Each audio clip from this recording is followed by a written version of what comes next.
हरे कृष्णा। आज रो क्लास मारवाड़ी में हुए लो। आपने ठाए कि नहीं मारवाड़ी आवे कि हाँ आवे। अरे आप सत्यानंद रो है मारवाड़ी भाई। तो प्रभु जी ने एक इंट्रोडक्शन में एक नहीं बताया, मैं मतलब इधर राजस्थान से ही हूँ तो ऐसे ज़्यादा आती नहीं मेरे को मारवाड़ी, थोड़ा बस आपको इम्प्रेस करने के लिए बोल सकते तो मैं डर रहा था प्रभु जी ये इंट्रोडक्शन एक तो मेरी माता मेन इंट्रोडक्शन है कि जो भी हूँ माता और गुरु के आशीर्वाद से, माता ने मुझे अच्छे मूल्य शिक्षाएं दी, उसके बाद गुरुदेव ने भक्ति का पाथ दिखाया। तो माता को अभिनंदन करते हुए कि आज कुछ हम अपनी परंपरा, ये गुरु शिष्य परंपरा के in the honor of our Guru Shishya Parampara, we can speak something about this glorious Guru Shishya Parampara. We began with the prayers to the Guru Shishya Parampara, right? Vandeham Shri Guru, Shri Yuta Padakamalam. Then Lord Chaitanya, Nityanand Prabhu, the Panchatattva, the Shad Goswamis. So actually this is our real family. So these, we have been taking birth in this material world in millions and millions of times, in millions of species, and there have been millions of families of whom we have been part with, and we have parted with. So Radha Swami Maharaj was saying in one lecture that the relationships in this world are such that either they leave you, or you leave them, or time makes both of you, even though unwilling, to leave each other. So this is the nature of the relationships of this world. Why we have come here, why we are practicing this spiritual Krishna consciousness path, why are we chanting Hare Krishna although the mind is rebelling, that no, not again waking up in the morning, not again going for Mangal Arati. But then still we are doing it because we know that there is a spiritual family where we belong to. That family is not going to change or leave us. So we want to be part of that family.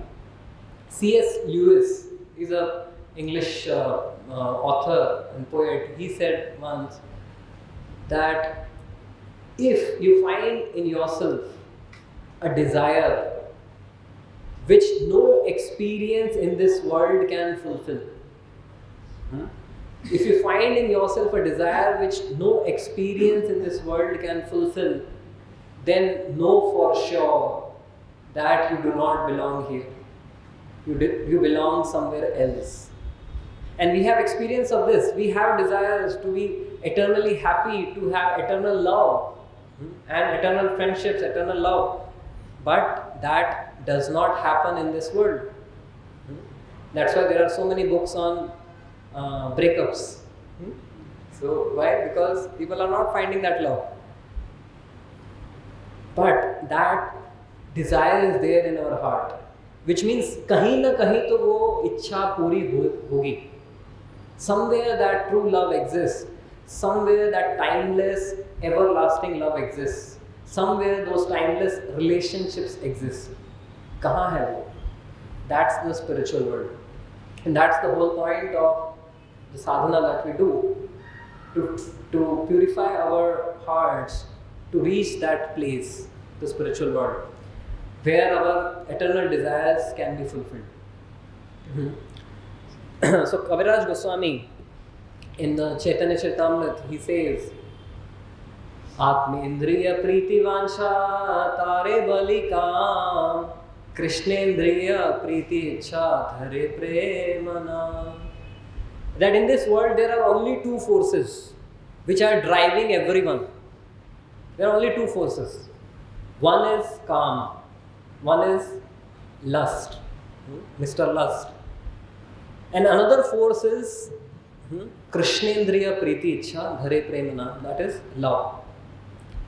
So one force is pulling us down, as they say, fall in love. So that's not love, that is lust. So a couple went to a restaurant for their first date, and the girl asked the boy, so what would you have for dinner? So he said, I love fish. I really love fish. Right from my childhood, the favorite delicacy is fish. So she looked at him. Do you really love fish? Oh, what do you mean? Yes, of course. I really love fish. That's my favorite. So she said, if that is what you do to someone you love, you say you love fish and then you take it out of water, kill it, cut it into pieces, boil it and eat it. If that is love, I am not interested to go ahead with you. So the point is that falling in love is really falling. The consciousness of people in love becomes more and more self-centered. Because that's not love, that is lust. And therefore, Kaviraj Goswami defines this kama as Atmendriya Priti Ichha, Priti Vansha. That I am the center of the world and everyone should satisfy my desires. That is lust. That is one force which is pulling us down, and then there is another force which can uplift us, raise us upward. That is Krishnendriya Priti Ichha. That my life is meant for Krishna's pleasure. My life is meant for serving Krishna. Krishna is my life and soul. And to serve him is the purpose of my life. And this Krishnendriya Priti Ichha Dhare Premanam, that is real love. And so if we want to really fulfill that eternal innate desire in us of true love, that is possible by cultivating Seva Bhava. The currency for lust. So far we are clear that there are two forces. One is lifting us up, which is, what is it? Love. Krishnendriya Priti Ichha, right? Another force which is pulling us down, which is? Lust. Lust. Right? These are these two forces. Now, to fulfill calm, to fulfill your lust, the currency is power.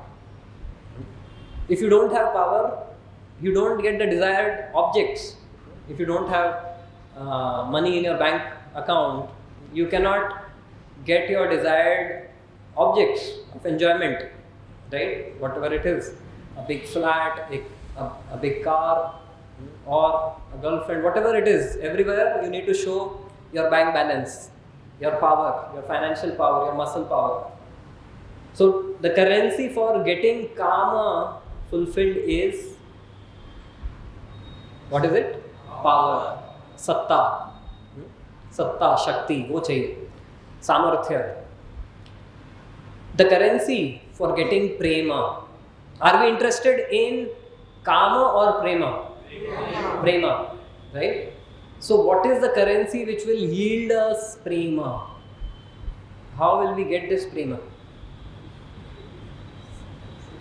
By seva, service. So there are these two factors, seva and satta. So people in this world are after satta so that they can get calm.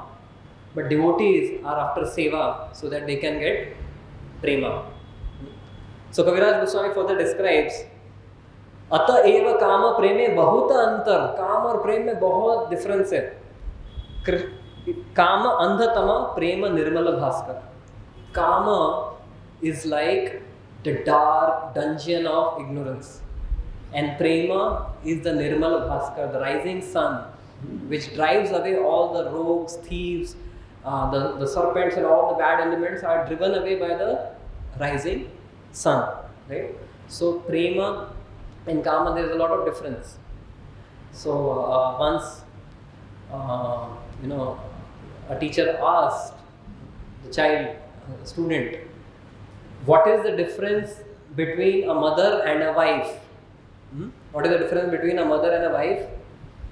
तो बेटा बच्चा बोला कि teacher माँ चांद दिखाती है, पत्नी तारे दिखाती है. So that is the difference, you know. Mother's love can be considered, you know, the closest simile or analogy you can give to Krishna's selfless love, right? So काम और प्रेम में बहुत अंतर है. चांद और तारे देखने के समान जो अंतर है वैसा. So our discussion today will be about the pursuit of satta or the pursuit of seva, and can they be brought together. So this entire city of Jaipur is a great example of how satta and seva can be brought together. Power can be used in serving Krishna, and then therefore power doesn't become an impediment to prema, but it becomes a vehicle for prema. So this is the discussion, and let's see how we because मुझे 5000 साल का history cover करना है, और मतलब history class में तो मतलब मुगल पीरियड में भी यू नो शाहजहाँ और से लेकर औरंगजेब इतना ही देते हैं. मुझे 1 घंटे में बोला है कि I had to cover 5000 years, but I'll try to be as precise and brief as possible. So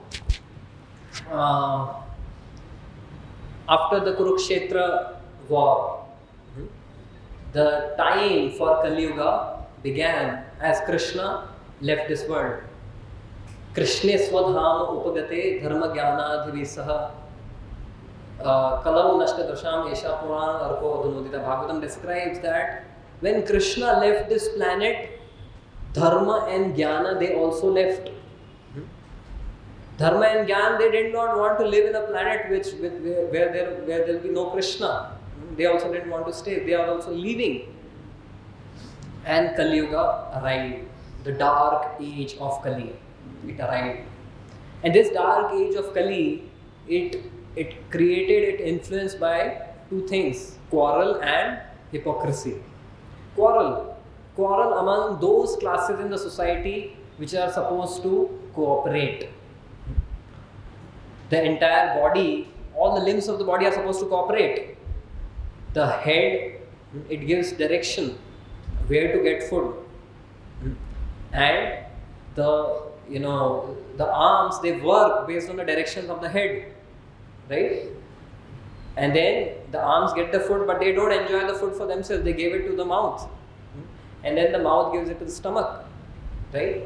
So all the limbs of the body are supposed to cooperate with each other, but when Kali arrives, each limb of the body becomes an enemy of the other limb. So there was Arajakta, the so-called caste system which we hear of. अरे तुम्हारा ये सनातन वैदिक धर्म तो यहाँ पे समाज को बांटता है, ब्राह्मण क्षत्रिय वैश्य शूद्र. But that's not the understanding of the Shastra. The Shastras give great respect to each and every limb of the body. The legs are also very important. They take the weight of the entire body, right? So whether it is the Brahmana, the head, or the Shudras, the legs, everyone is important. But when Kali arrives, there is Arajakta, there is division. And so this exploitation started. The Brahmanas, they exploited the Kshatriyas, they exploited the Vaishyas with taxes, and the Vaishyas, they exploited the Shudras, and then there was complete chaos in the society.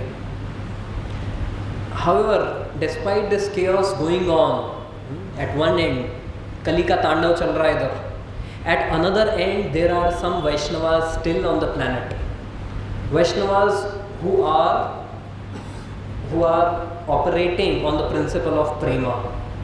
The rest of the world has got corrupted and is operating on the principle of kama and satta, running after satta. But there are some Vaishnavas still left on the planet who are looking for prema and sharing that prema by seva. So, looking at the history, the Gupta Empire was a Vaishnav empire. In the 5th century BC, some 2500 years ago, the Gupta Empire had all Param Bhagavat Vaishnava kings, even 2500 years ago. And then as we come, later on, in the 7th and the 8th century, there were Alwars in South India, and then Jayadev Goswami in the 12th century, Chandidas and Gauridas in the 14th century in Bengal.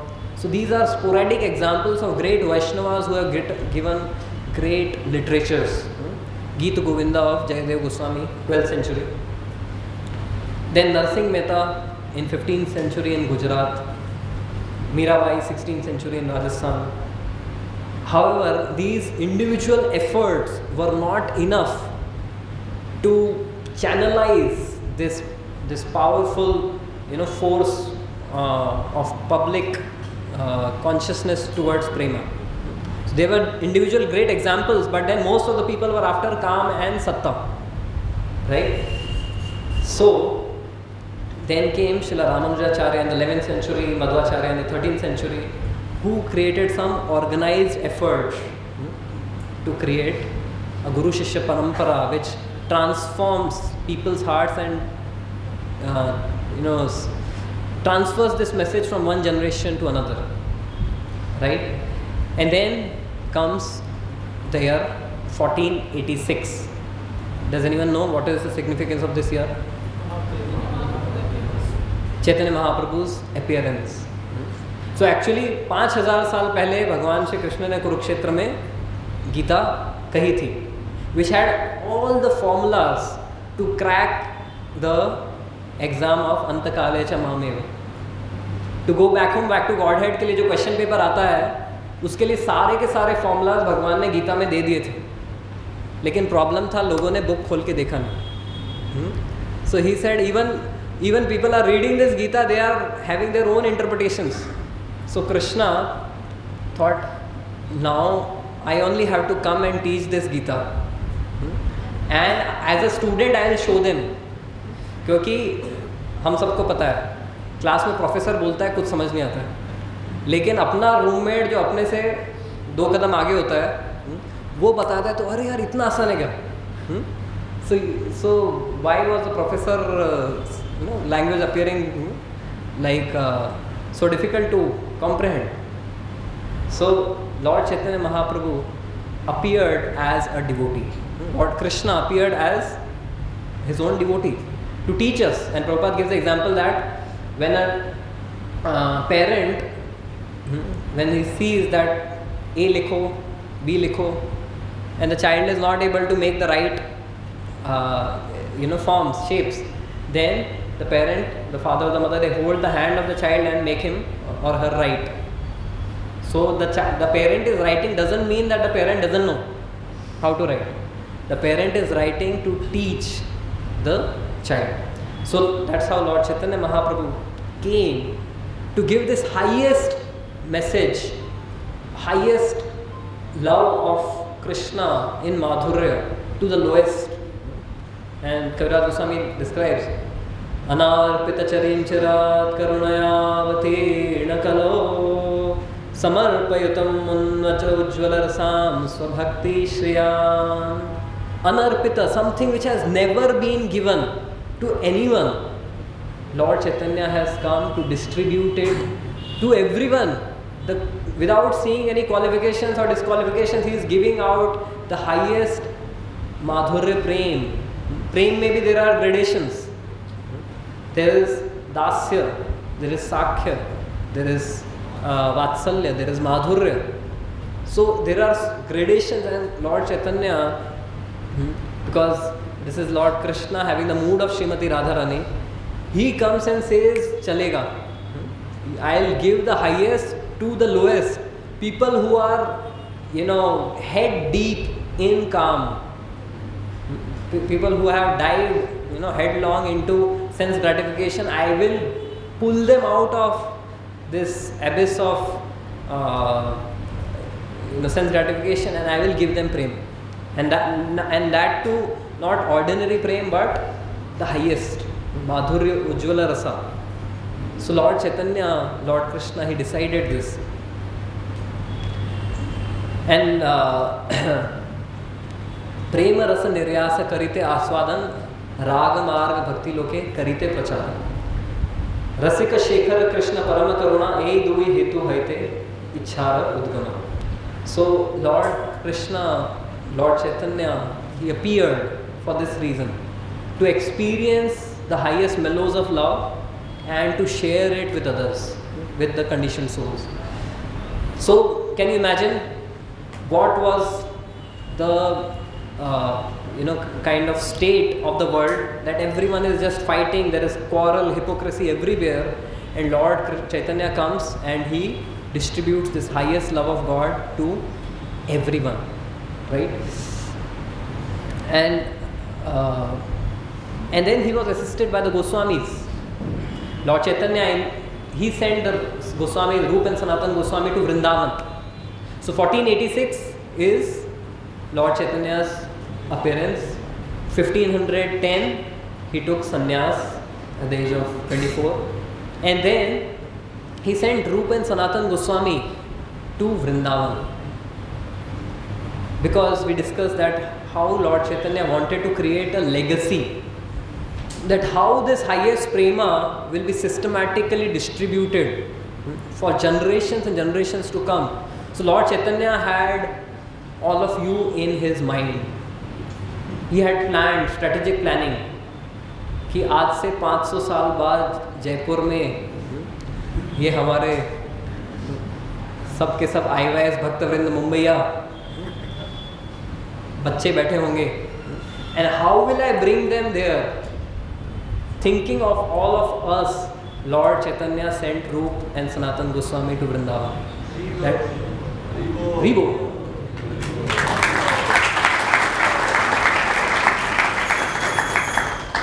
And this strategic planning of Lord Chaitanya was going on way before sending Rup and Sanatan to Vrindavan. So they went to Vrindavan in 1516. But before that, when Lord Chaitanya had not even exhibited his Param Karuna avatar, he was just as a scholar. He was manifesting his pastimes as a scholar in Navadvip. So he had gone to Bangladesh for teaching Vyakaran, grammar, and also he was touring Bangladesh, and there he met Tapan Mishra, and this Tapan Mishra asked Lord Chaitanya pertinent questions about the goal of life, and Lord Chaitanya enlightened him about his avatar, and then he sent him to Varanasi, and there was a purpose why Lord Chaitanya sent him to Varanasi. Now Varanasi was considered a highest seat of learning in India in those times, and the Kachwaha kings, who ruled over this Amer and this entire region, they were one of the most powerful kings, the Rajput kings. And these Rajput kings, they were disciples of the priests in Varanasi.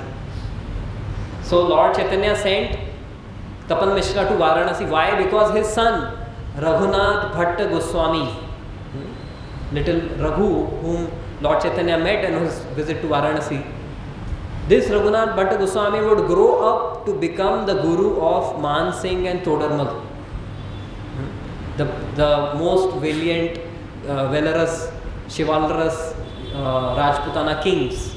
So can you imagine the planning which, tracing back, Lord Chaitanya is sending Tapan Mishra, you go to Varanasi, and because your son will become the guru of these great kings, and jaise we discussed, Satta and Seva can come together. So that was the mastermind, master plot behind this. And then 1529, Nityanand Prabhu sent Jeev Goswami to Varanasi again. Why? Because Varanasi, so that he could learn the best from the best of scholars, Vyakaran and other Vedic Niruktas and other things, and then he can come to Vrindavan, write his Shat Sandarbhas and all the commentaries, and then he can guide Man Singh, Todarmal and other Rajput kings to construct temples in Vrindavan. right? Where the Seva Puja of Govind, Gopinath, Madan Mohan will be going on. So Chaitanya Mahaprabhu gave this standing instruction to the Goswamis to excavate holy places of pilgrimage, to install or to find these lost deities, Govind, Gopinath, Madan Mohan and other deities, Gopal, Sri Gopal, Srinathji, and install them in these temples, have the worship, write literatures, and establish the Sadachar of a Vaishnava. So Lord Chaitanya gave all of these, so all the plan was there. And one by one, the characters were being introduced and sent to Vrindavan. So this is an entire historical master plot which is being orchestrated. Right? We began with sporadic examples of Vaishnavism, the Gupta Empire. Then we discussed many other saints, Narsi Mehta, Mirabai. But then Lord Chaitanya appeared to give the highest to the lowest, and then he sent his most powerful disciples to Vrindavan. And so the Shadu Goswamis, they were residing in Sri Vrindavan Dham. They were compiling various transcendental literatures, Bhakti Rasamrita Sindhu, Ujjwal Neelamani, etc. Rupa Goswami wrote, Sanatana Goswami wrote Brihad Bhagavatamrita. So all of these literatures were being compiled, and they were excavating holy places of pilgrimage. Lord Chaitanya personally excavated Radha Kund and Shyam Kund, right? And then when these deities were found, Govind Dev, then the worship of Govind Dev began, the worship of Madan Mohan began. And then we also know the histories that how in 1580 the Madan Mohan temple was, the entire temple was built and the deities were installed there. In 1590 the Govinda Dev temple was installed by Man Singh himself. He constructed a temple from the sandstone, which was the red sandstone which was used to build the Fatehpur Sikri. So because Man Singh was actually collaborating with the Mughal kings, he got the Mughals, the Akbar, to release the sandstone for building the temples. Where there was a time where no temples were being built. Because Man Singh collaborated with the Mughals, he could get this sandstone so that this Govinda Dev temple can be built. And then Gopinath temple was built by another Rajput, Reshil. So this is how all of these Goswamis who were staying in Vrindavan, and they were gurus of these Rajputana kings. And because these Goswamis engaged their satta and shakti in seva, therefore we see these beautiful edifices, beautiful monuments, the Govind Dev temple, Madan Mohan temple in Vrindavan, and because of which all of us get connected, right? So now the question may arise in our mind. This question was troubling me also, that why is it that these Vaishnav kings, Man Singh, even Jai Singh, why did they collaborate with the Mughals? Because these Mughals in 1670, Aurangzeb issued a farman to destroy all the temples in Vrindavan and other places. So when they knew that these Mughals have such intentions, why is it that our Vaishnav kings, they actually worked along with these Mughals? Is this, ये प्रश्न और किसी के दिमाग में है क्या? Okay, in many of our minds this question is playing, that Man Singh was such a pure devotee who was under the tutelage of Raghunath Bhatta Goswami, Jeev Goswami, and he came to Vrindavan to ask blessings from Srila Jeev Goswami, that if I am able to defeat Rana Pratap, then I will build a temple for Govind Dev. So he was siding Akbar, and then if he is able to defeat Rana Pratap, I will build a temple for Govind Dev. So why is it that they had to side with them? जानना चाहते हैं? Okay, so for that we have to go to Srimad Bhagavatam. In Srimad Bhagavatam, the pastime of Samudra Manthan. In the pastime, what happens is the demigods, the devatas, had lost all their power because of offending Durvasa Rishi. Indra offended Durvasa Rishi because Durvasa Rishi offered a garland out of love to Indra, and Indra was careless. Everyone was praising him, he didn't pay attention, he took off this garland and threw it to the elephant Airavat, and Airavat also could not care less. He thumped that garland under his feet. So, you can imagine, Durvasa Rishi, without doing anything, only he can curse. Now, such apaman, such dishonor has been done, and so Indra lost all his powers. All the devatas lost all their powers, and the demons attacked and they conquered the heavens. And then what the devatas can do? They approached Lord Vishnu. Now we need your power, Lord Vishnu, to defeat these demons. Now the advice that Lord Vishnu gives to the devatas is very, very interesting. He says, as long as you are not flourishing, you should make a truce with the demons and asuras who are now being favored by time. Kal ke dwara abhi ye demons are powerful. The time factor is favoring these demons. You cannot do anything about it. So he says, Arayopihi sandheya sati karyartha gaurave ahi mushikava deva hi arthasya padavim gate. Oh devatas, fulfilling one's own interest is so important that one may even have to make a truce with one's enemies. For the sake of one's self-interest, one has to act according to the logic of the snake and the mouse. So have you heard the logic of the snake and the mouse? What Niti Lord Vishnu is giving to the devatas is telling, once a snake and a mouse were caught in a trap, in a net. दोनों उस net में फंस गए. And the snake knew, I cannot cut through this net. I am caught here and the hunter is going to kill me. But then he looked at the mouse and he told the mouse that, look, we have been long enemies, but दुश्मन भी कभी दोस्त बन सकते हैं.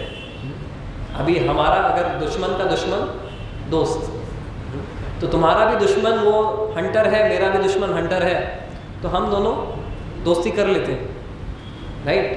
So the मुशिक, जो mouse was anyways very afraid.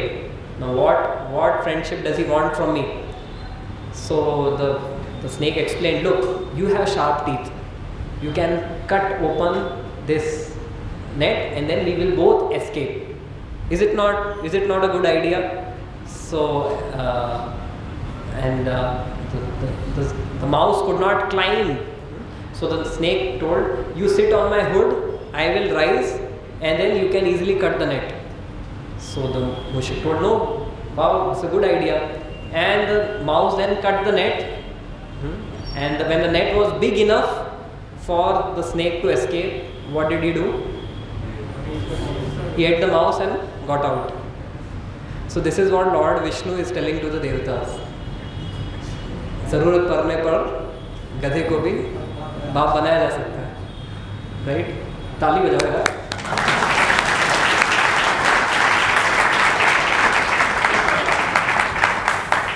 ये आपको जगाने के लिए. So Lord Vishnu is giving this advice that now the time is favoring, and the Gita describes that there's always this constant fight going on between the modes.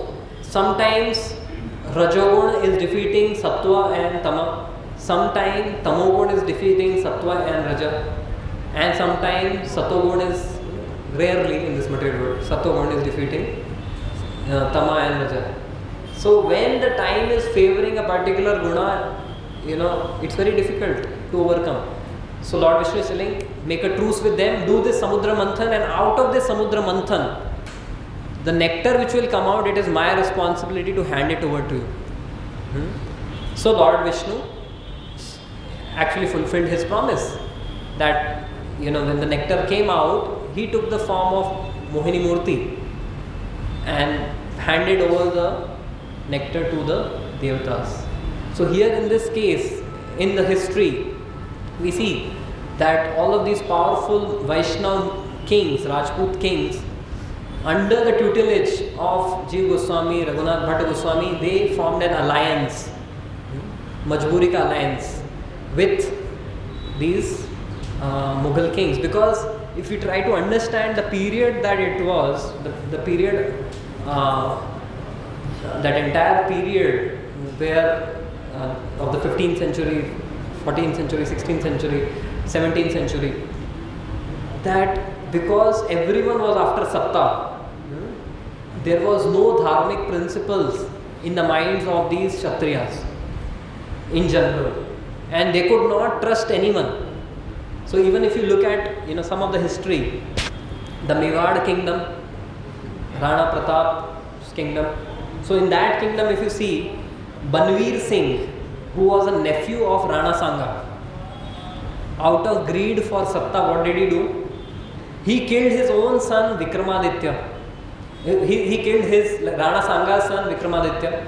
तो राणा सांगा जो इनके चाचा थे, उनके बेटे को मार दिया ताकि वो खुद राजा बन सके, राइट. तो बनवीर सिंह ने राणा सांगा के पुत्र विक्रमादित्य को मार दिया, और विक्रमादित्य का जो पुत्र छोटा सा इन्फेंट उदय सिंह था, उसकी हत्या करने के लिए भी उन्होंने आदमी को भेजा.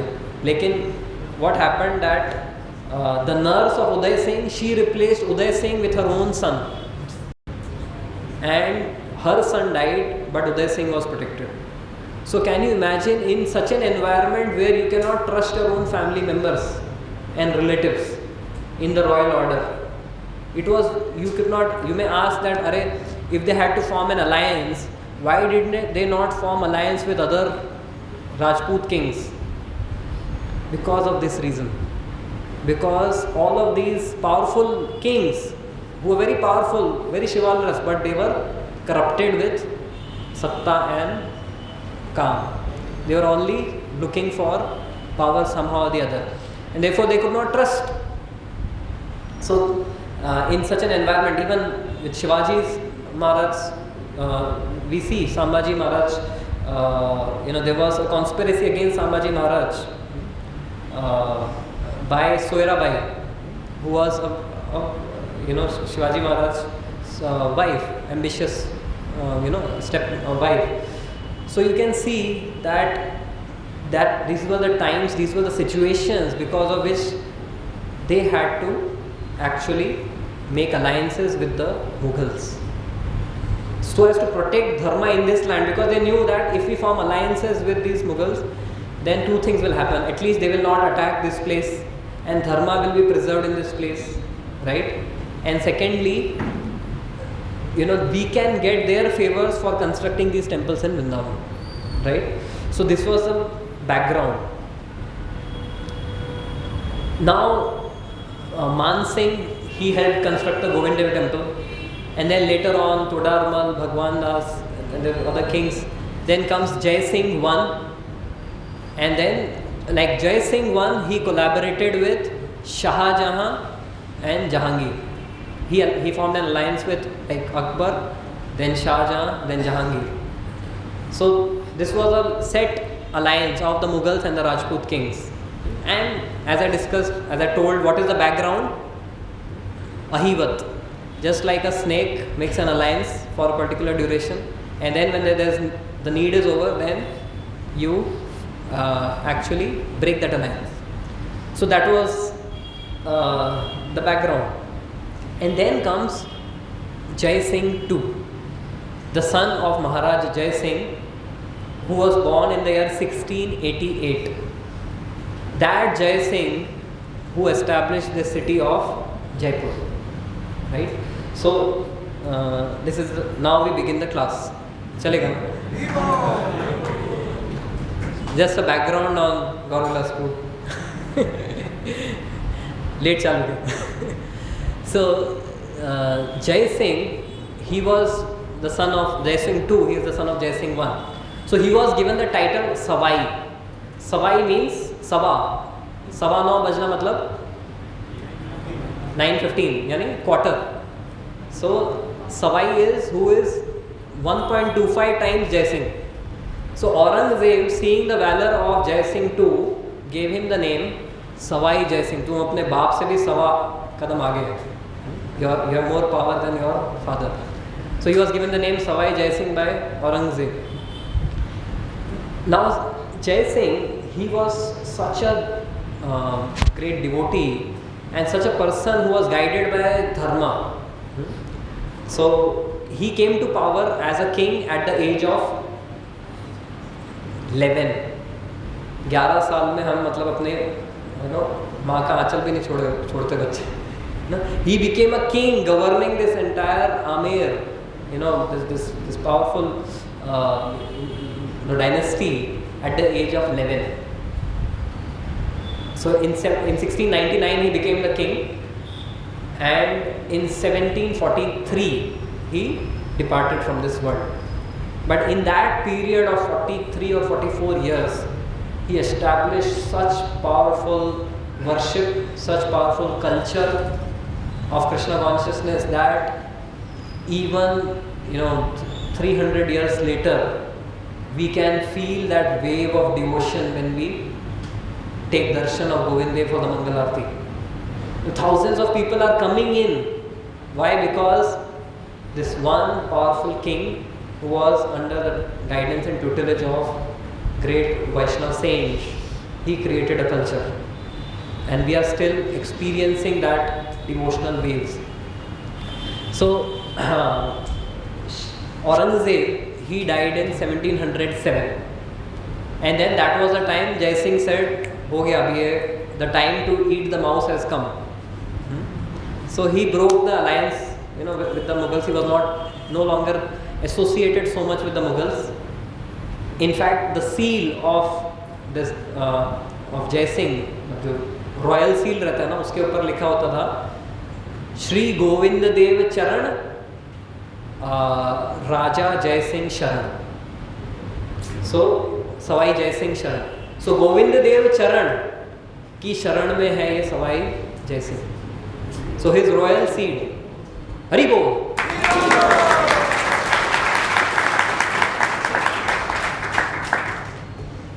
So the royal seal declared that Savai Jai Singh is not the king. Savai Jai Singh is not the emperor. The emperor, the only emperor, the supreme emperor is Shri Radha Govind Dev. And Savai Jai Singh is his minister. So he replaced Aurangzeb or the Mughals as the emperors and made Govind Dev as the emperor. And then accepted the post of a minister under Govind Dev. And that's how he governed the kingdom. And he was so much actually guided by dharmic principles that he conducted a Vajpayee Yajna, and he conducted 2 Ashwamedha Yajnas. So the Ashwamedha Yajnas, we hear Prithu Maharaj conducting Ashwamedha Yajna. We hear that how Yudhishthir Maharaj conducted Ashwamedha Yajnas. So he was designing and actually orchestrating his kingdom based on the footsteps of Yudhishthir Maharaj. The principles of dharma, principles of bhakti were at the center, and he was orchestrating everything based on that. So he did this 2 Ashwamedha Yajna. And and these Ashwamedha Yajna declared that he is the unrivaled emperor of under Govind Dev, right?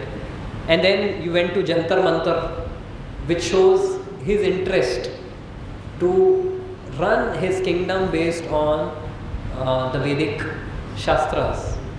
That for any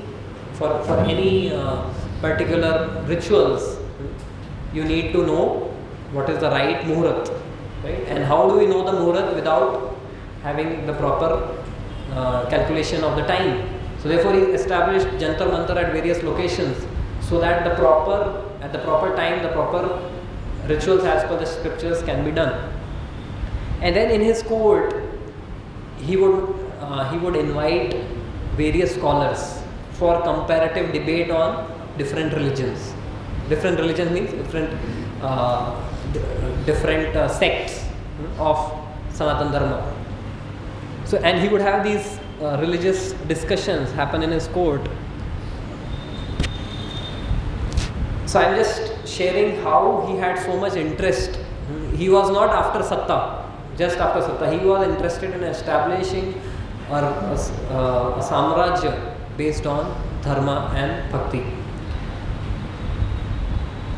So now in order to organize these dialogues, so the purpose of him in organizing these various dialogues was so that all of these different sampradayas, they come together and then there can be a unified kind of effort to revive bhakti.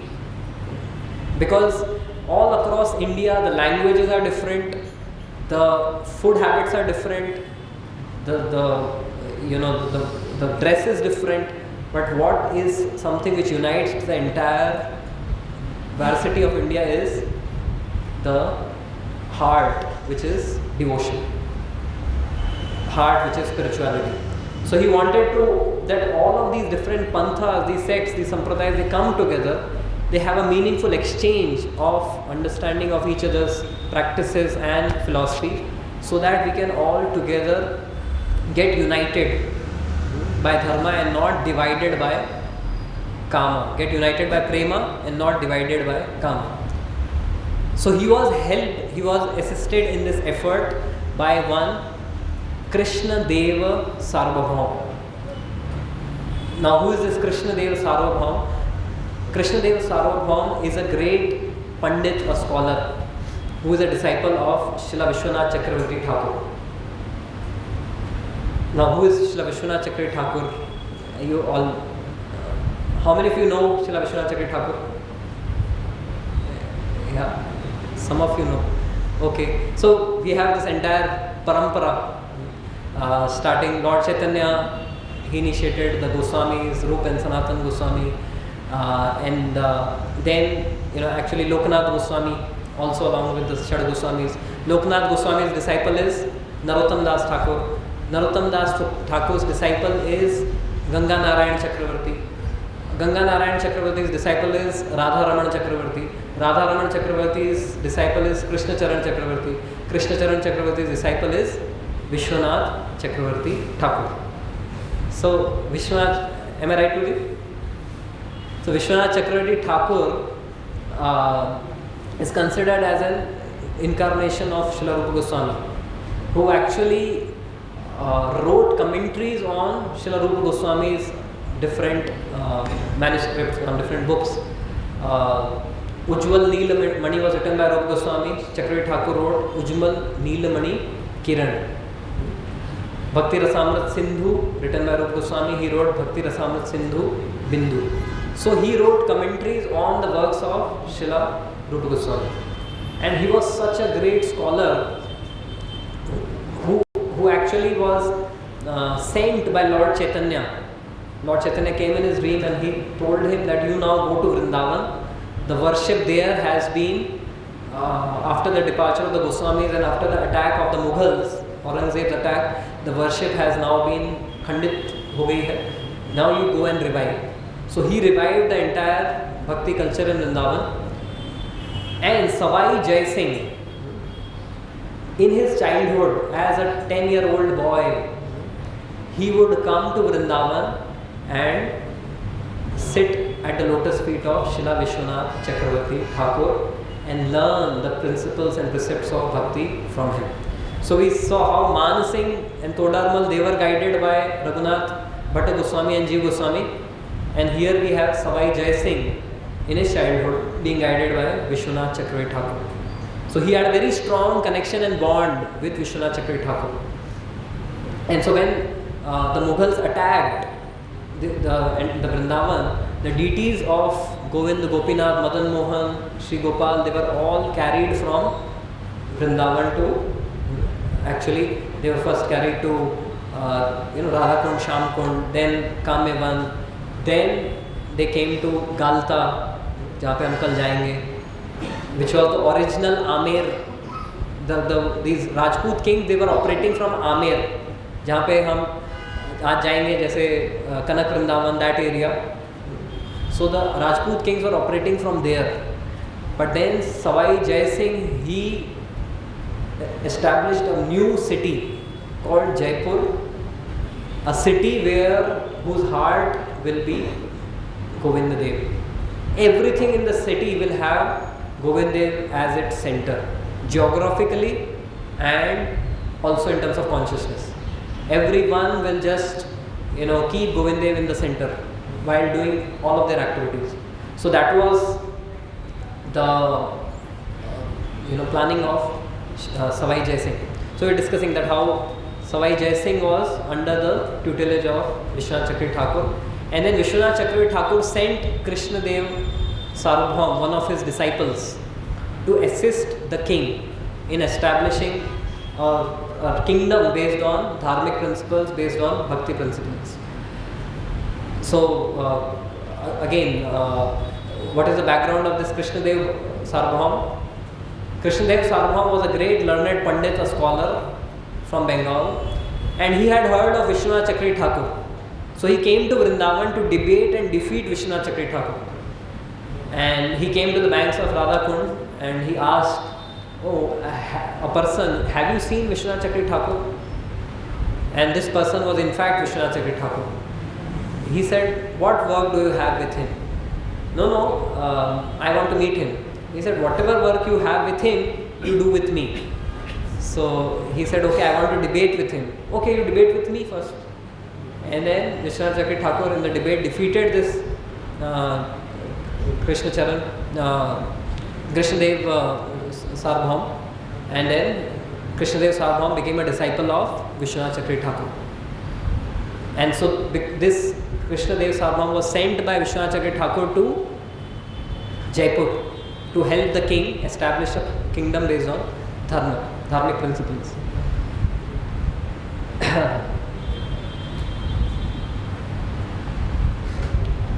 Okay, so now we are closing and coming into the pastime which happened at Galta.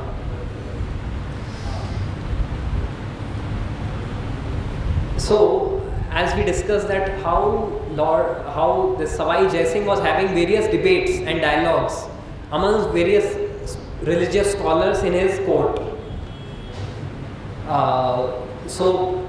And these debates were amongst various different panthas and different sects. So these sects would raise questions about the practices and precepts, the philosophy of other sects, naturally. So one such question was raised against the Gaudiya Vaishnava sect. So traditionally, these Kachwaha kings for hundreds of years were disciples of the Ramanandi Sampradayas. The Ramanandi Sampradaya, who had its headquarters in Varanasi. So these Kachwaha kings were traditionally the disciples of these Ramanandis. And these Ramanandis worshipped Sitaram. So the worshipable deities of these Kachwaha kings used to be Sitaram, and their gurus used to be the Ramanandis. Now these Ramanandis, when they saw that from where this Savai Jai Singh has brought this Govinda Dev and established an entire city around him, and everyone, and he has given his royal seal, Shri Govinda Dev Charan, Savai Jai Singh Sharan. Everything is centered around Govinda Dev, and these Gaudiyas are worshipping the Govinda Dev. What about us? We are now being sidelined. We are no longer the gurus of the king, and the king is no longer giving us that much patronage. So we need to really know the authenticity of this Gaudiya sect. So they raised this question in the darbar of Savai Jai Singh. Is this a really authentic tradition? We have doubts. And they raised 4 doubts. They first of all asked that what is this Sampradaya? What is the Sampradaya of the Gaudiyas? It was a well accepted fact that there are these 4 sampradayas. The Vishnu Puran, it says, Sampradaya vihina ye mantraste vifala mata atah kalau bhavishyanti chatvara sampradayinah Shri Brahma Rudra Sanaka Vaishnava Shiti Pavanaha. So that there are these 4 sampradayas, the Shri Sampradaya, the Brahma Sampradaya, the Rudra Sampradaya and the Chatushkumara Sampradaya. And they said that any parampara should come amongst one of these 4 sampradayas. So we really have questions on what is this Lord Chaitanya's parampara, what is their sampradaya. So this was a question which was raised. Then they raised the question that generally Krishna is an expansion of, is an avatar of Narayan or Vishnu. How is it that they worship Govinda Dev as the primeval deity? They should worship Narayan, and through Narayan they should worship worship Krishna or Govinda Dev. They should first worship, do Aarti to Narayan and then offer Aarti to Govinda. But they are offering the first Aarti to Govinda Dev. So this was another question which they raised. And then they said, thirdly, you are worshipping Radha and Govinda together.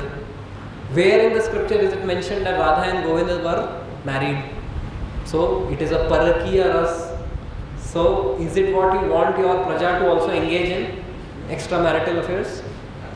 So very serious allegations were levelled. And then they said, any sampradaya has a commentary on the Vedanta Sutra. Do your Gaudiyas have a commentary on the Vedanta Sutra? So they really raised very challenging questions in front of the king. And the king was helpless that this is the work of a scholar. And he remembered Vishwanath Chakravarti Thakur.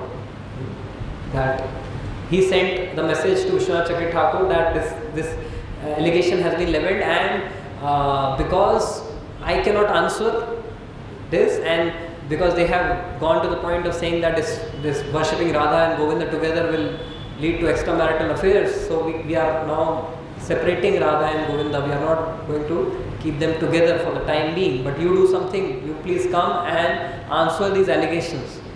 So when the message was sent to Vishwanath Chakravarti Thakur, he was already in his advanced age. He didn't have the strength to travel all the way to Jaipur. And of course he is called a Rasik Acharya. So he always, when he heard this that Radha and Govinda have been separated, he thought Radharani ki maan leela chal rahi hai. No, it's some pastime of Radha and Govinda, don't worry about it. But then he understood the gravity of the situation, and then he sent, I can send one person who can answer all of these allegations, and that one sterling, powerful scholar is Baladev Vidyabhushan. Haribo!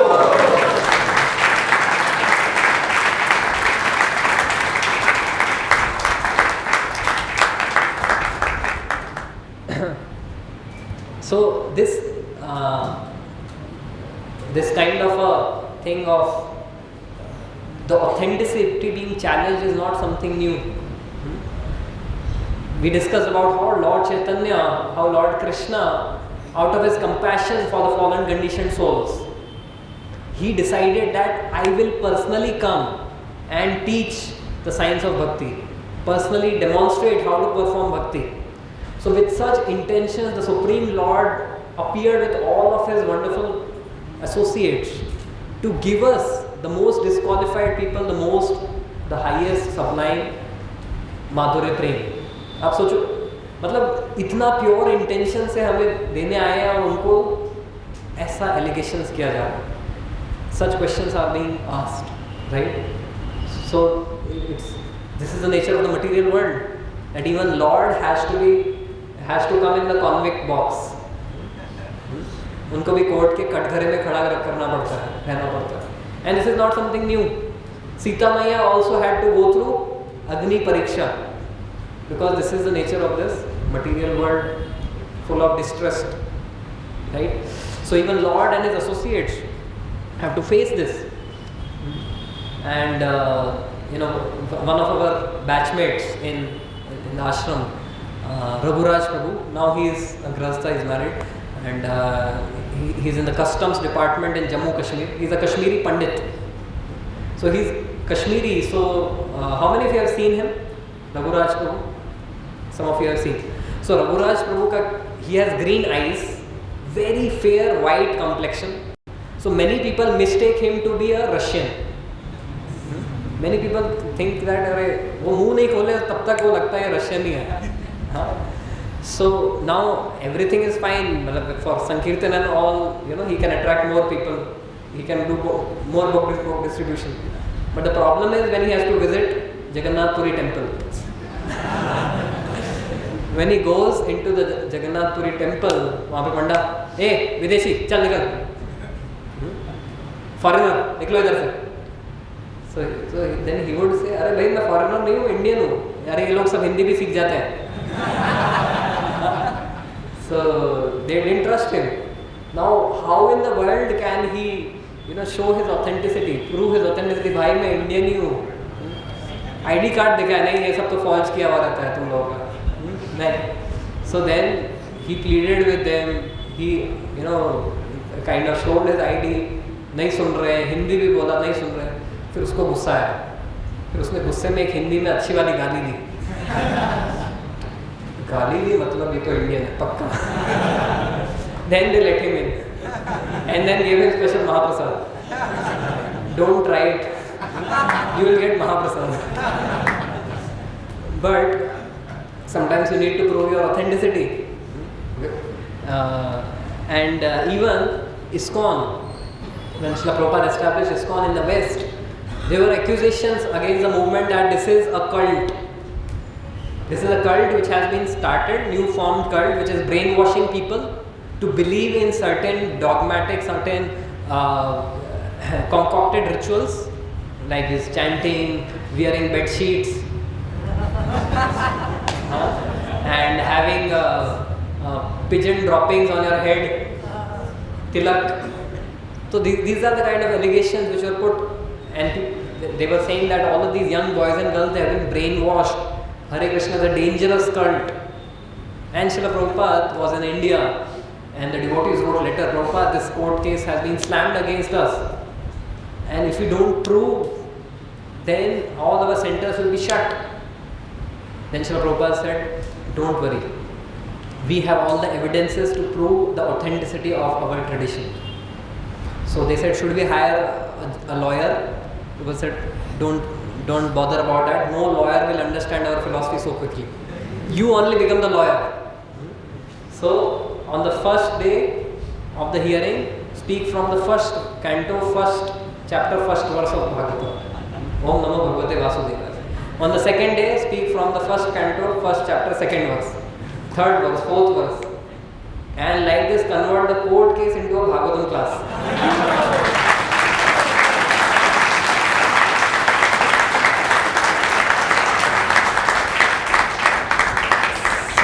After many such Bhagavatam classes, everyone was, how many books do you have? So he said, sir, this is just the first volume. We have 60 more volumes. Can we bring? He said, wait a minute. He adjourned the hearing. Then he called his scholar friend in Harvard University. I think it was Francis Clooney. He called him and he said, what is your opinion about these Hare Krishnas? Now this scholar, Harvard University scholar, he had already read Prabhupada's Gita and Bhagavatam, and he said, Hare Krishnas, they are bona fide, they are authentic Hindu tradition, and you should actually certify them as authentic. And then when the hearing happened, he certified the Hare Krishnas as an authentic tradition coming from the ancient Sanatana Dharma, and this good news was given to Srila Prabhupada.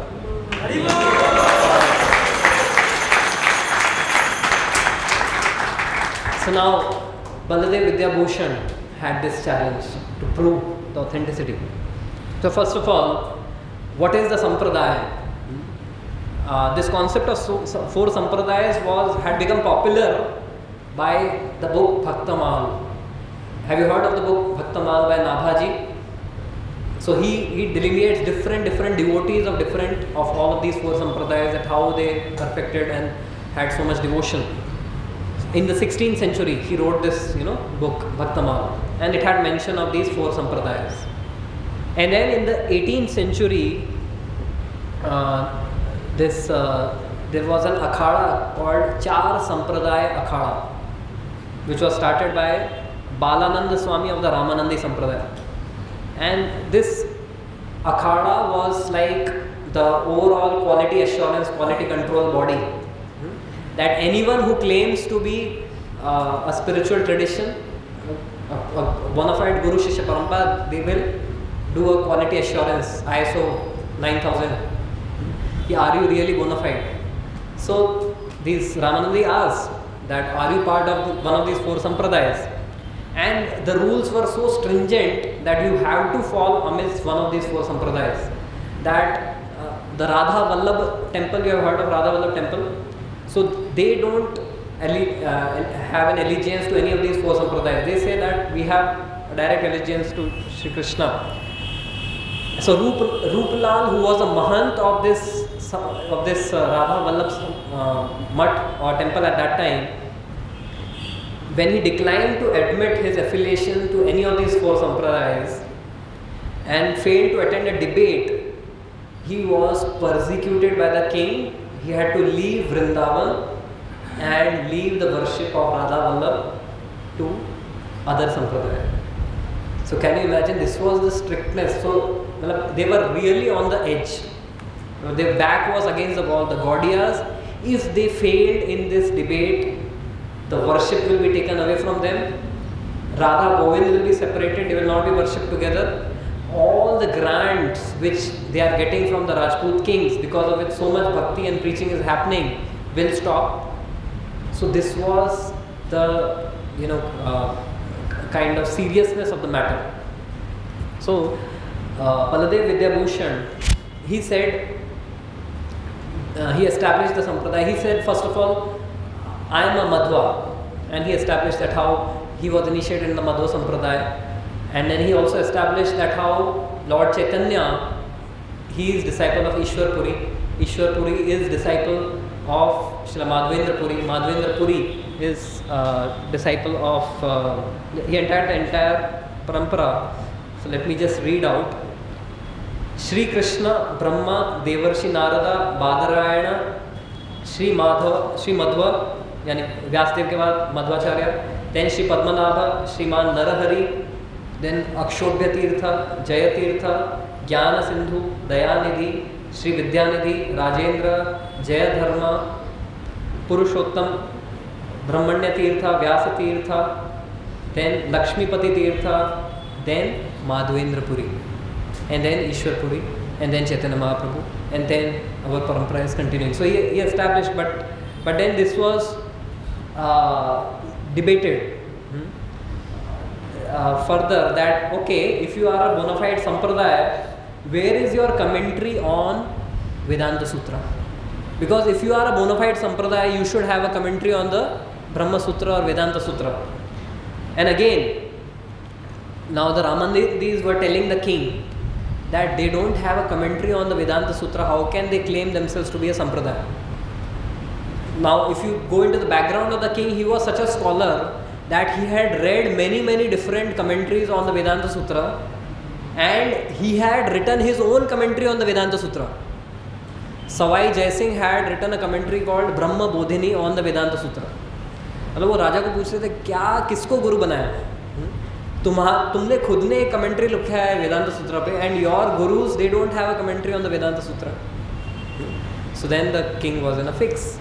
So then Baladev Vidyabhushan said that the Gaudiyas, we follow Chaitanya Mahaprabhu, and Lord Chaitanya Mahaprabhu has proclaimed that Srimad Bhagavatam is the natural commentary on the Vedanta Sutra, written by its author Vyasadev.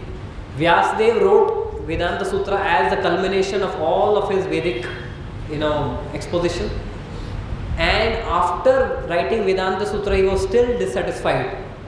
And then his Guru Narad Muni ordered him to write Srimad Bhagavatam, which is a natural commentary on the Vedanta Sutra. Because if you see, the first aphorism, Janmadi Asya Yatah of Vedanta Sutra, and Janmadhyasya Yatonvaya Itaratas Chadeshvabhigya Swarat Tene Brahma Hridaya Adikave Muhyanti Yat Suraya. So, और भी है तेजो भारी मृदाम. This is first verse of Bhagavatam. Begins with the same seed as Janmadi Asya Yatah, and there are so many other aphorisms on the Vedanta Sutra which actually comply with the Bhagavatam. The last Vedanta Sutra is what is that? Shabda Anavriti Shabdat. The last aphorism is Anavriti Shabdat. And what is the last verse of Srimad Bhagavatam? Nam Sankirtanam Yasya Sarva Papa Pranashanam Pramano Dukkha Shamanam Tam Namami Harim Param. So, Anavriti Shabda, the repetition of this transcendental sound vibration, is the last aphorism, and Nam Sankirtan is the last verse of Srimad Bhagavatam. So, he presented that how Srimad Bhagavatam is a natural commentary on the Vedanta Sutra. What is the problem in accepting this? But they said, no, all Sampradayas have written, why don't you have a commentary? So, Baladev Vidyabhushan said, well, if you want, I can write one for you. What? Write a commentary? Mazak hai kya hai? We are having a serious discussion, debate here. We are not joking. He said, I am also not joking. If Govindev wants, if that is what it takes. So, he first wrote a Brahma Sutra Karika Bhashya, which is like a short commentary on the Vedanta Sutra, and he presented it to them. Ki, you see, this is the contents page. This is just a summary. You give me some more time, I will write the whole commentary. And then he purchased more time, a few months, and then he came to Govindev, right here as you are taking darshan. But we are not praying with intensity. But Baladev Vidyabhushan was praying with utmost intensity and urgency. Ki, हे प्रभु, आपकी सेवा आपके हाथ, बचा लो. Please enlighten me how to write this commentary.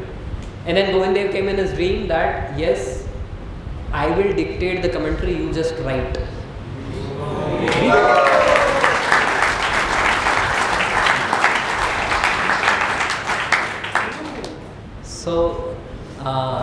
So actually Baladev Vidyabhushan completed his commentary in stipulated time, and he called it Govinda Bhashya. That Lord Govinda has personally written it. I have just scribed it for him. He has dictated, I have just scribed it for him. So that is the commentary which we Gaudiyas have on the Vedanta Sutra. And then he presented to them that how there is Parakiya and there is Swakiya Ras, and then how Parakiya Ras is higher than Swakiya Ras. And actually Radha and Krishna are also married in Bhandirvan. You have that entire marriage ceremony of being performed by Brahmaji, and during the Brahma Vimohan Leela, all the gopis were in fact married to Krishna. Because that was the year when all the gopis were married to all the gopas. And क्योंकि सारे गोपास को कृष्णा ने replace कर दिया था, तो सारा gopis का शादी किससे हुआ, विवाह किससे हुआ, कृष्णा से हो गया. So in fact there is all Swakiya Ras, but the flavor is Parakiya. So everything was established, and then how Lord Krishna ete chamsa kala ete chamsa kalapamsa Krishnastu Bhagwan Swayam. That all of these other avatars, they are just expansions of Krishna. Krishna is the supreme original personality of Godhead.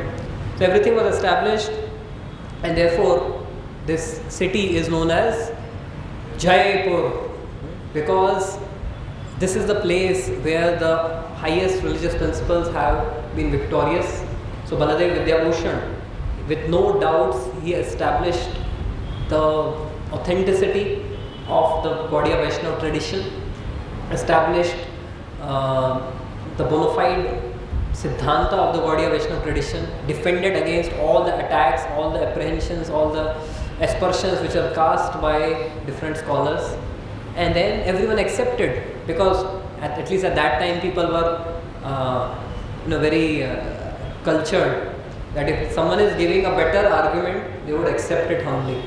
So they accepted, yes, what he's saying is perfect, and then this Savai Jai Singh, then he proclaimed that Shri Shri Radha Govind Dev will be worshipped for times, eternally by the Gaudiyas here at Jaipur, and this entire city will worship Shri Shri Radha Govind Dev as the center, as the heart of Jaipur. So, and then you see further the consequences of this victory, that in 1741, 2 years before Savai Jai Singh departed, he came to Vrindavan. He met Baladev Vidyabhushan at Radha Gokulanand temple, and then he made a farman, which the farmans marked the appointment of Baladev Vidyabhushan as the Mahant of the new Govinda Dev temple in Vrindavan. The old Govinda Dev temple को तो खंडित कर दिया था, but the new Govinda Dev temple was established, and Baladev Vidyabhushan was established as the Mahant of the new Govinda Dev temple, and also the Mahant of entire Vrindavan Vrajbhumi. So he handed over the entire worship in Vrindavan to Baladev Vidyabhushan, and also the worship in Jaipur, which is Gupta Vrindavan, was also being done under the guidance of Baladev Vidyabhushan. And even after Savai Jai Singh, his sons Ishwari Singh, Madho Singh, they continued the tradition of their father, and they continued the worship, and they were having Baladev Vidyabhushan as their guru. So this is the glorious parampara. Just 5 minutes, I will just conclude. This is the glorious parampara that all of us have got. Dvija means twice born. So one birth we take from our mother and father. That birth we don't have any choice over. That is just karmana daiva netrena jantu dehopapatte. That by our karma we are just forced into the womb of the mother, and whatever based on our karma we get a particular body, a particular intelligence, but that birth can determine how much material facilities that we have, how much karma can we fulfill through this material body. But then the second birth, which is spiritual birth, it happens through coming in contact with a bona fide guru parampara, coming in contact with a bona fide guru, and that birth determines our spiritual facilities, the spiritual facilities that we have to perfect our lives. And as we discussed, the Anarpita Charim Chirag, the highest facility for the highest love has been offered to all of us through this Guru Parampara, which stands tall amidst all the entire landscape of the religious spiritual traditions in India. The Gaudiya Vaishnava tradition stands tallest because of, we can see whether it is Siddhanta, whether it is Sadhana, whether it is Sadachar, whether it is Seva, in all aspects there is no comparison. And this is what we have given. There is nothing great about us. All greatness and glory is to the parampara which is to which we are connected. If we talk in terms of Siddhanta or scholarship, all of these Gaudiya Vaishnava Acharyas, they have written lakhs and lakhs of verses. There is a department in Banaras Hindu University, an entire department to study the works of Jiva Goswami.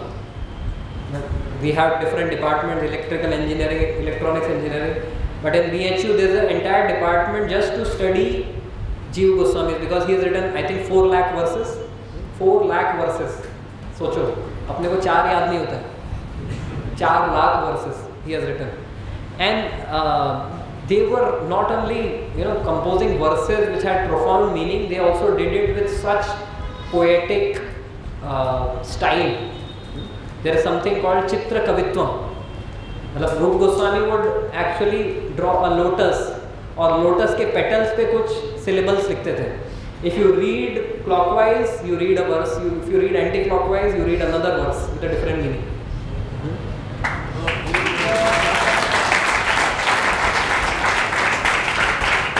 And I'll give one more example of चित्र कवित्वम of रूप Goswami.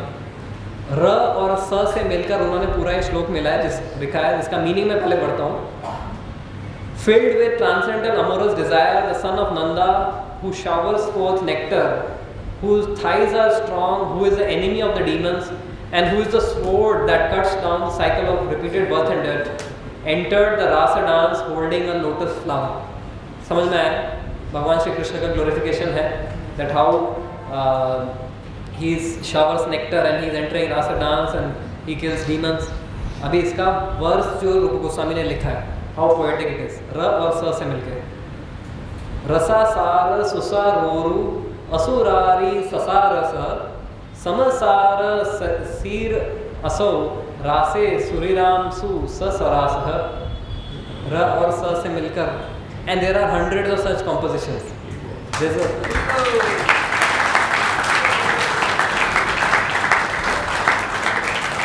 a book of Rupa Goswami called Chitra Kavitvani, where there are so many such, and many are lost actually.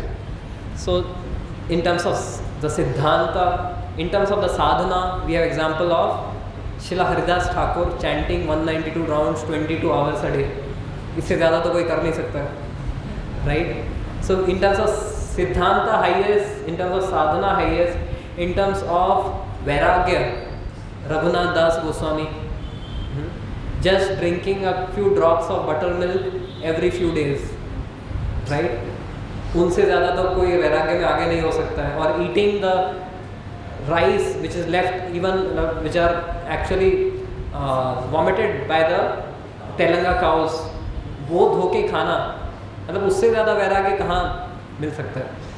And in terms of सेवा भाव, we have Narottam Das Thakur.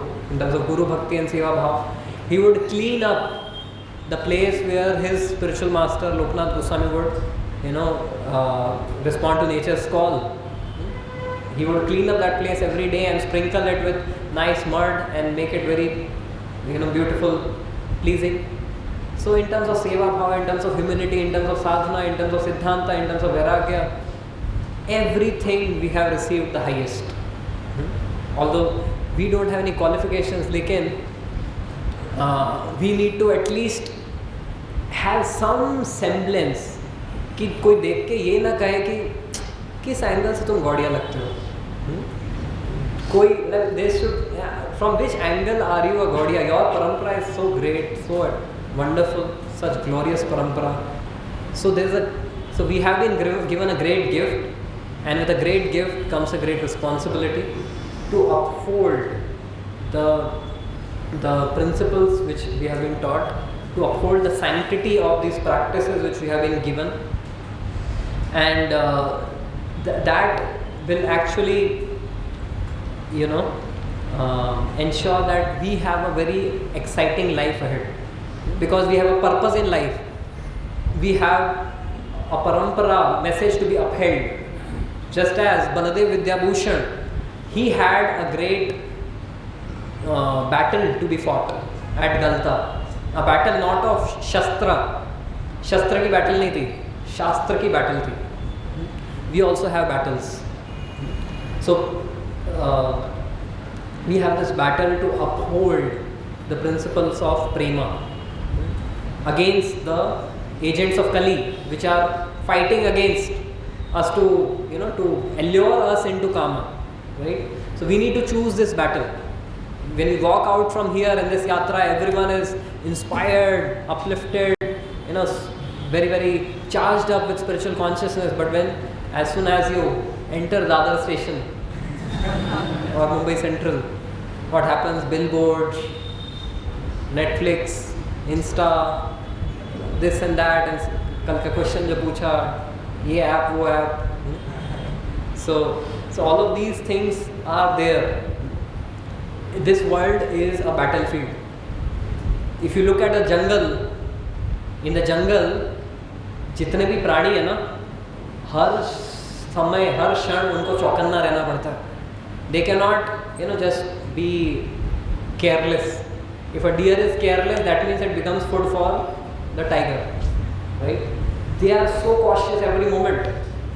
We think we are living in a very peaceful environment. क्या डर है, क्या भय है? So physically we may be safe, which is an illusion, but spiritually we are under attack at every moment.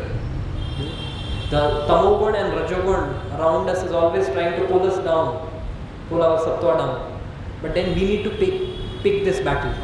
We need to uphold the sattva-gun. We need to uphold our determination for practicing bhakti. We need to study these scriptures so that we can understand the tattva and the siddhanta and then share it with others. Otherwise, there are so many accusations. There are so many ideologies. So it's a battle against the modes, right? तमो and रजोगुण के साथ में battle हमें लड़ना है. आपको कैसा लाइफ चाहिए? एक्साइटिंग लाइफ चाहिए कि मोनोटोनस लाइफ चाहिए? एक्साइटिंग चाहिए ना. एक वॉरियर का लाइफ चाहिए कि एक ऐसा ही मतलब लेजी आदमी का लाइफ चाहिए? वॉरियर का ना. You can, we all are warriors. We need to understand which battle to fight. The battle against these lower modes, that is a battle which we can fight and be victorious. We can fight battle against these various ideologies which are in vogue these days. जैसे एक नीचे करके philosopher था, नीचे, Frederick नीचे. He said, even if God was there, he must be dead by now. Why? Because the world is in so much chaos. How can there be a God if there is so much chaos around? I think no one is in control. So there are such philosophies. God is dead. Then there's a philosophy, you only live once. मजा कर ले भाई, किसने दूसरी दुनिया देखी है? ये सब तुमको ना ऐसे ही आंखों पे पट्टी बांध रहे हैं, अंधविश्वास. No one has seen other world. 4 दिन की चांदनी, मजा कर, right? So there are all of these philosophies that डर के आगे जीत है. तू डर रहा है ये सब पफ लेने से, ड्रग लेने से, ले भाई, उसके आगे तेरे को जो मिलेगा ना, that is real, be a man. So there are all of these philosophies floating around. So do we want to be Baladev Vidyabhushan, who stood up to all of these deviant philosophies? So he had his challenges at that time, we have our challenges in our times. Baladev Vidyabhushan had done his homework, but have we done our homework to understand the philosophy properly and to be able to represent and present the philosophy properly? So if we do our homework right, which means that we nourish our consciousness by chanting, doing our sadhana very sincerely every day, which is, you know, our shield from all the attacks of Maya, and then we sharpen our sword of knowledge. The Bhagavad Gita describes that karma yad anudhyasina yukta, Bhagavatam describes that we need to have the sword of knowledge by which we can cut through the illusion and ignorance. So that sharp sword is the sword of Shastra, not Shastra.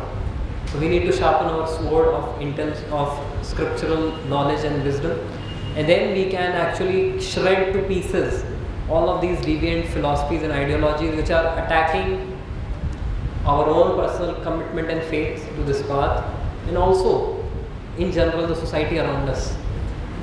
So let victory be to this glorious path of bhakti, let victory be to this glorious parampara, and let all these agents of Kali be defeated so that we can really take advantage of being in Jayapur.